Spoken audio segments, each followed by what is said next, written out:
Pokrovsk is reaching a boiling point as Russian forces tighten a near unbreakable grip around the collapsing Ukrainian pocket. What remains of Kyiv's defenses is shrinking by the hour under Moscow's overwhelming advance. As reported by the Sunday Times and later echoed by the Kyiv Independent, analysts warn that the city is now entering its decisive final phase of Russian control. Pokrovsk is now effectively given to the Russians, as the city is surrounded on three sides, and Russian troops are increasingly penetrating closer to the center. Ukrainian brigades, exhausted, undersupplied, and increasingly isolated, are fighting from a shrinking pocket as Russia pours manpower and armor into the final assault. Analysts say Moscow's offensive does not pause after Pokrovsk. It accelerates, pushing toward Dobropilya and deeper into Ukrainian-held Donetsk, exploiting the chaos in Kyiv's lines.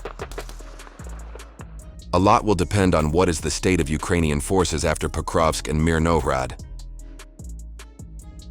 Kyiv's defenders are buckling under the strain. Many frontline units have been redeployed again and again, with no real recovery time, leaving Ukraine with dangerously depleted infantry and collapsing morale, while Russia capitalizes on fog, terrain, and sheer numbers to keep the pressure unrelenting. Inside the battered city, Ukrainian commanders admit that Russian sabotage teams are slipping through broken defenses. Over 300 Russian troops are already operating within Pokrovsk's streets, probing for weak points and preparing for a coordinated strike from inside and out.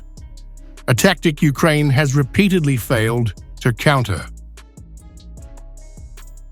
Russian troops are trying to find a weaker defense spot so that they can send a significant amount of forces and resources, which are people and equipment, there. And the political fallout is hitting Kyiv even harder. The Sunday Times' Mark Galeotti warns that the loss of Pokrovsk is a devastating blow for Zelensky, far worse than for Putin, especially as Donald Trump's Washington becomes the new arena of pressure. With Russia showcasing battlefield momentum, Kyiv fears Trump may push for a settlement on Moscow's terms. As the Sunday Times underscores, Putin committed 150,000 troops, not only for military gain, but to win a battle of characters with Trump, while Zelensky watches his approval rating collapse below 20% after a corruption scandal and another military defeat. With Pokrovsk slipping away, the war is tilting toward Russia, and Kyiv's political ground is shaking.